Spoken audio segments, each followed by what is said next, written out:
Thanks so much for your time on the marketplace. Welcome back. The Ghana Liquefied Petroleum Gas Operators Association has declared a nationwide strike from today. Members are set to have closed their service stations to consumers over government's insistence on implementing the proposed cylinder recirculation program. It claims government failed to involve its members in consultation ahead of the implementation. The association recently held a press conference in Kumasi where they gave government 2 weeks to rescind its decision on the policy. Leadership wants safety mechanisms improved instead of introducing cylinder recirculation. Toby Adakuvi is the fifth. Toby Adakuvi the fifth is the national president of the association. To come from the people who want to do piloting in Obuasi, that brought about this strike. Up to now, you have heard nothing about it. So we are going national from now. In the first place, the CRM, what is it about? Where did it come from?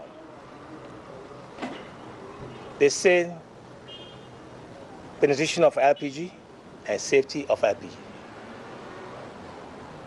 Penetration and safety.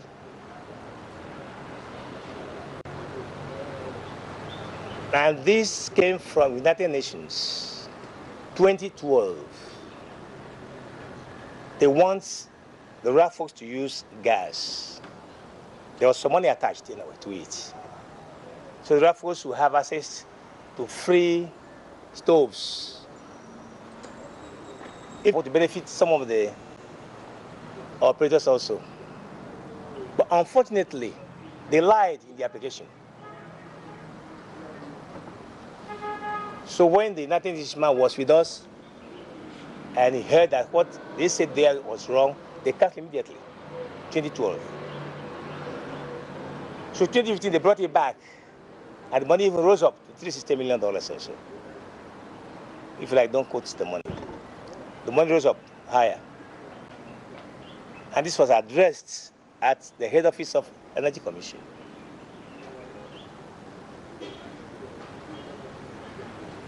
Instead of letting this money and this policy to benefit the rural folks, some people want to take this money for themselves, for their benefits. Here they say they have misconstrued the whole thing, misdirected the policy that is CRM. So they use that money to build stations for themselves and their cronies, and then make us their slaves. So 2015, after the meeting, they heard. We told them we don't want it. They heard it. Now, the association also wants the authorities to desist from approaching its members for the purpose of using their facilities for piloting the scheme. Toby Adakuvi suggests the original concept of cylinder recirculation has been abused. For 3 days now, we heard nothing from the authorities. So, as they're not telling us anything, the whole nation is going on strike. They'll not be selling gas again. The drivers will also go on strike. They'll not be loading again. From the people who want to do piloting in Obuasi, that brought about this strike. Up to now, you have heard nothing about it. So we are going national from now. Away from that, after a series of stakeholder consultations, government says it has commenced work on the establishment of a national program of action for the African Continental Free Trade Agreement.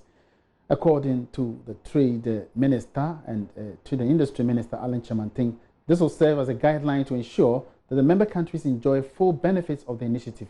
He's hopeful the program should be ready before the end of this year.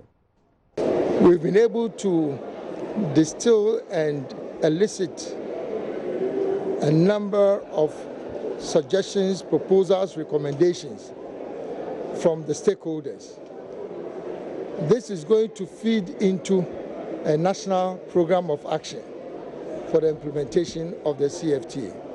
So it's this national program of action that will define the framework, the sets of activities, who is responsible for what, then the resources, the budget that will support the implementation of the action program. So for us, this is the next step forward. And We believe that in order to be comprehensive about the approach, we should be able to decentralize the consultation process. So we've held this has been extremely successful, it's been very big, but there are many people in their regions who have not been part of this. And I do not think that it is appropriate for us to take a position that those who are going to be involved in the implementation are only those in Accra. So we'll go to all the regional capitals, and even in the regional capitals, we would find a way of bringing people from the districts to the regional capitals, because there are producers everywhere in the country.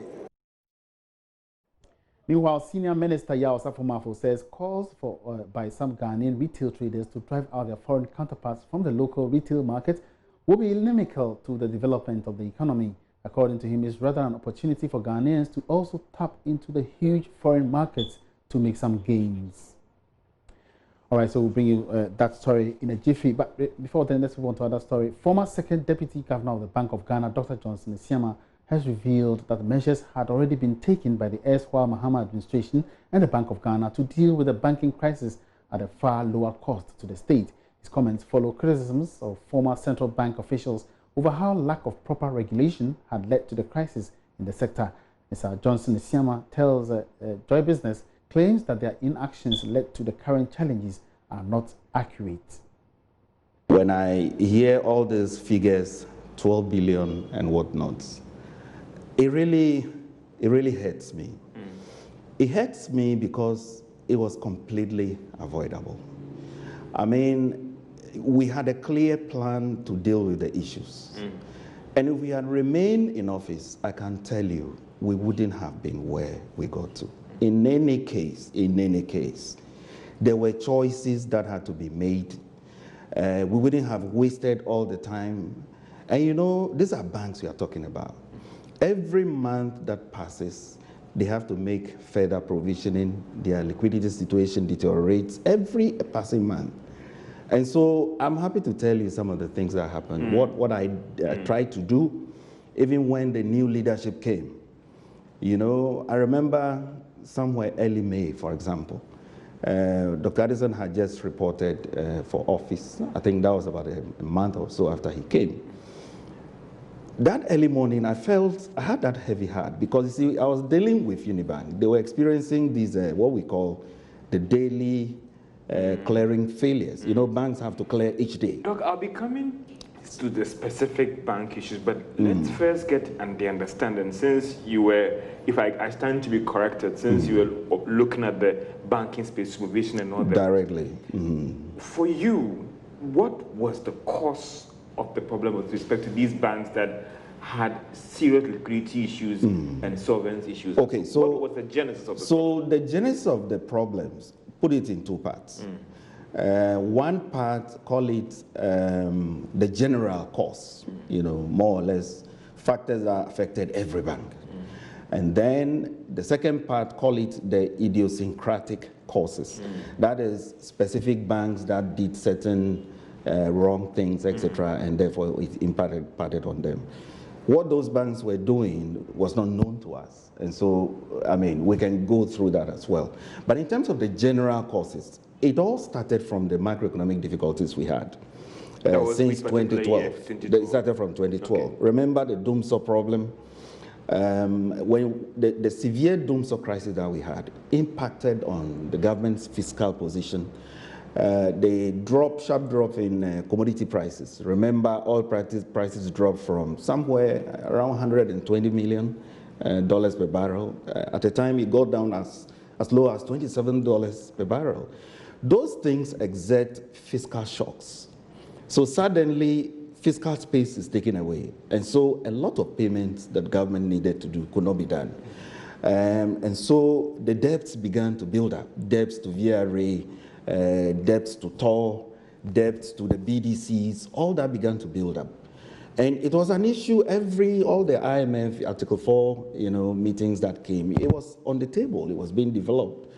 And then until about 2015 when things came to a head, the ESLA was passed, if you remember. So the ESLA was specifically to take away that general problem that was confronting them, because the banks were making some provisions, and they were telling us that if really they have to make full provisions, I mean, certainly a good number of them would have become insolvent. PM. I said, great. So Minister came, we presented everything to him, and we told him that Unibank was requesting further liquidity support. However, our liquidity support cannot help them. And you know why our liquidity support cannot help them? Because we never waived the interest rate. Now, therefore, Bono and Bono East regional branches of Tax Justice Coalition Ghana is demanding government to take urgent steps towards a reduction in the corporate tax incentives in order to cut down revenue losses. According to the coalition, tax incentives are only provided following through thorough cost-benefit analysis, including an assessment of impact on the poor and vulnerable groups. Such analysis, it says, should be subject to public debate, scrutiny, and parliamentary oversight. Therefore, Bono and Bono East Regional Coordinator of Tax Justice Coalition Ghana, Raphael Godlove Ahew, made their demands during a media engagement to make this year's International Youth Day at Sunyai. Nesta Kafui Ajuma sat in for JoyNews. Ahew stated one key way to raise extra resources is by increasing tax revenues, and the way to do that is to reduce or eliminate tax incentives that many corporate organizations are currently enjoying. These tax incentives, according to him, causes massive losses of potential revenue that could be spent on improving education and other public services. We should allocate 20% of any extra resources generated from a reduction of tax incentive to key social investment which will help deliver human and women's rights obligations, including education, especially for the girl child. And we should also create a public policy framework for granting tax incentive that is based on clear rules that are transparently applied and subjected to public and parliamentary scrutiny. And the final one is that there should be a coordination, that coordinated incentives at the level of regional economic communities to develop a common standard and prevent a race to the bottom. To fix the challenge, Raphael Godlove Ahew, among others, suggests the provision of annual tax expenditure statements which quantify costs of tax incentives as a component of the national budget. We are so generous to the extent that we are giving companies almost 15 good years tax holidays. 15 good years. So we, from the Tax Justice Coalition, is urgently calling on government to reduce tax incentives that she normally gives to corporate companies just to attract foreign investment.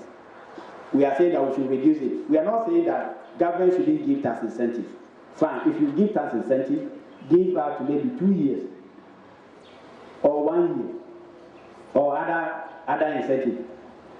All these incentives were started in the 1990s, where we were having military 80s and where military and the people were not willing to come. And then World Bank suggested to government to introduce tax incentives. Now we have a whole lot of things. There are a lot of other packages that government can give by giving good roads, good hospitals, and other things, peaceful environment. Then the investors are ready to come and invest. We don't really need to give them tax holidays. Nesta Kafui Ajuma's report. You're watching the Marketplace live on Joy News. Let's still stay on revenue mobilization issues. And the Customs Division of the Ghana Revenue Authority has impounded over 1,000 carbonated beverages without tax stamps from a warehouse in the Central Business District of Accra. The imported goods are suspected to have been smuggled into the warehouse due to the absence of stamps on them as required by the tax stamp law. Chairman of the Stamp Committee, Kwabena Ampao, who led the operation, says the goods could be released if only the owners of the warehouse pay the right dues in addition to a penalty to be determined by the Commissioner General. My colleague Ebenezer Sabote joined the operations team earlier today, and he joins us live with some more updates. Ebenezer, good afternoon. Welcome to the Marketplace. Hi, good afternoon, Abaji. Right, so over here at the Central Business District of Accra, some products were seized from the marketers and some of the shop owners with the, situation that they have not been able to affix the tax stamp on these products. We have some assorted products from mods and other non-carbonated products. But the irony of this issue is that most of the products are imported products. So just a few of them are locally manufactured, and it's from various shops, some to our stores that people put in these products to store them before taking them out for retail. If indeed they are imported products, how could they have gotten into the country without the notice of GRA officials or customs division? So that's the suspicion of the some of the officials that we engage, that if these products are imported, they pass through the port, they pass through the approved customs barriers. So how come they've not been seen to affix the tax stamp on it? So this is a kind of a criminal issue, because you and I know that smuggling goods into the country is a criminal act. So what the officials have been telling us is that they will have to take it to the GRA office, confiscate them for now, and then the owners will have to come and see the Commissioner General of the GRA, who then give a sanction or give out a penalty for these companies or these importers to pay. After payment of these penalties and whatever duties that they are supposed to pay, before the goods could be released to them. But for now, the suspicion is that most of them are smuggled goods. All right, so what is the reaction of managers of this warehouse?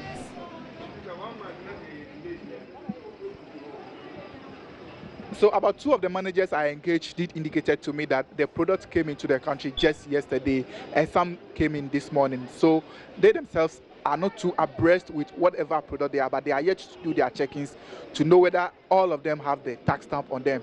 So they seem to be surprised that we came in just today, and lo and behold, the products have no tax stamp and we have to seize them. So they were also surprised, they were also expressing shock, and they were supporting us that yes, they are going to help the GRA to get the right taxes to be paid on these products. I believe the team is also moving elsewhere. Where exactly are you now, and what's happening? We are still at the business district of Accra. We've been to about 4 shops at the moment, and we are about to move to the next shop, Abuaji. Are all the other shops we visited complying, or have they complied with the tax stamp regulation? The compliance rate has been a bit okay. With my engagements, they say it's about 60% or 70%, just covering only the central business district. Of course, you cannot get 100% at this moment, but they are doing their best. And also with the use of the tax authenticator, they are asking the general public to support in this drive so that they ensure that whatever product comes into the country is of genuine. All right, many thanks for that update. Ebenezer Sabote reaching us live from the Central Business District of Accra, where over 1,000 carbonated beverages have been impounded by the Customs Division of the Ghana Revenue Authority. Now, away from that, as the remaining 11 teams race to the finals of the 2019 Cosmos Innovation Center Agrotech Challenge, they have been tasked to make their products or services meet viable market demands. Today, we highlight Prosect, one of the final teams, and their products, supplemented poultry feed. They are certain it is ready for the market. Let's have these deals.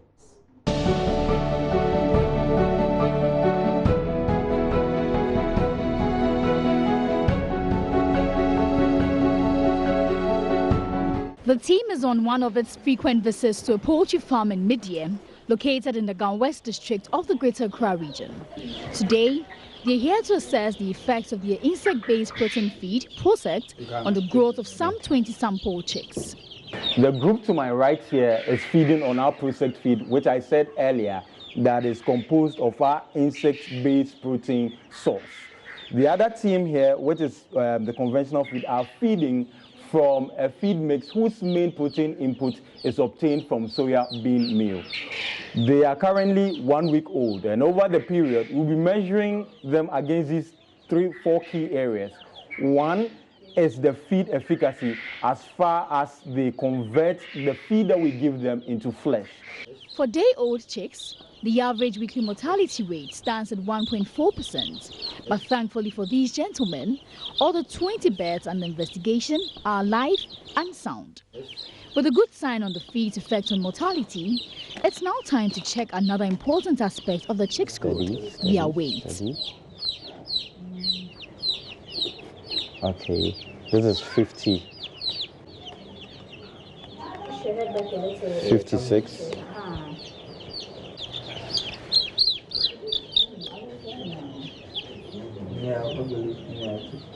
54.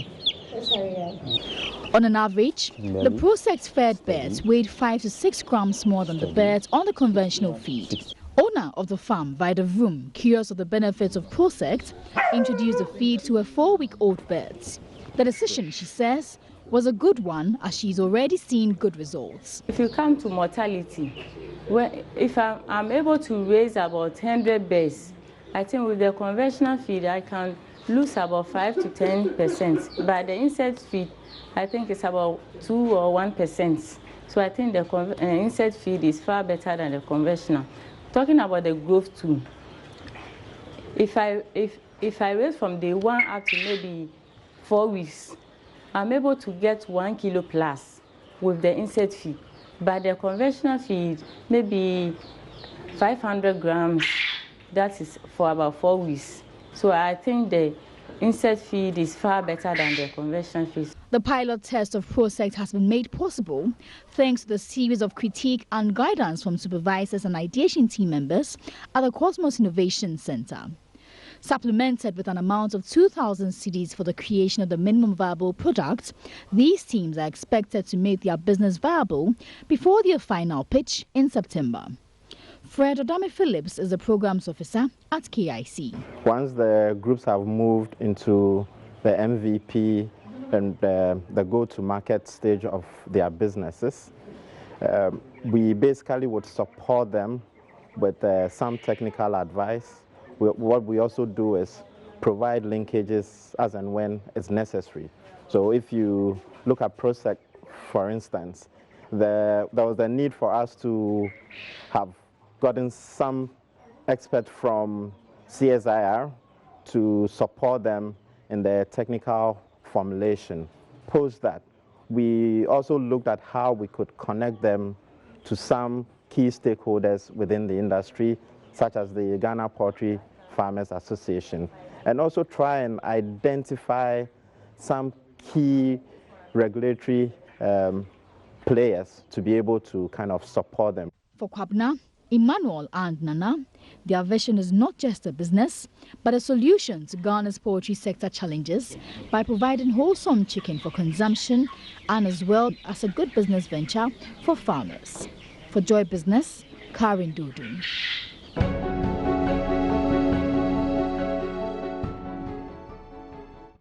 And the retail manager of ITEL Mobile Phones in Ghana, Stanley Abbey, says the company has over the years satisfied its tax obligations to government and delivered quality products to its customers. Samuel Abbey says the company has not faced many challenges doing business in Ghana. He was speaking at the launch of his company's latest phone brand in Accra. Haven't faced any challenge from the government side because whatever business that we are doing is legit and it's legal. We pay our taxes, even our staffs. SNITs, I even paid for them as I'm talking to you right. I'm on a SNIT, and I also pay tax too as well. So we don't face any problem from any government at all. Okay, from customers, well, in every business we have the other way and the other way too. The problems may come, but when the problems start coming, we ITEL are very quick and very rapid in solving the problems. Especially, we had a problem with one of our setting model, which we took a quick rapid on and we're able to solve it right overnight. So with all these problems that are going to arise up, we promise that we'll put in our effort to solve it overnight. Our services that we are giving to our customers are very unique, and others will be able to provide us, we are given. And that's all in this edition of The Marketplace. Many thanks for watching. My name is Emmanuel Boaji. Have a good afternoon.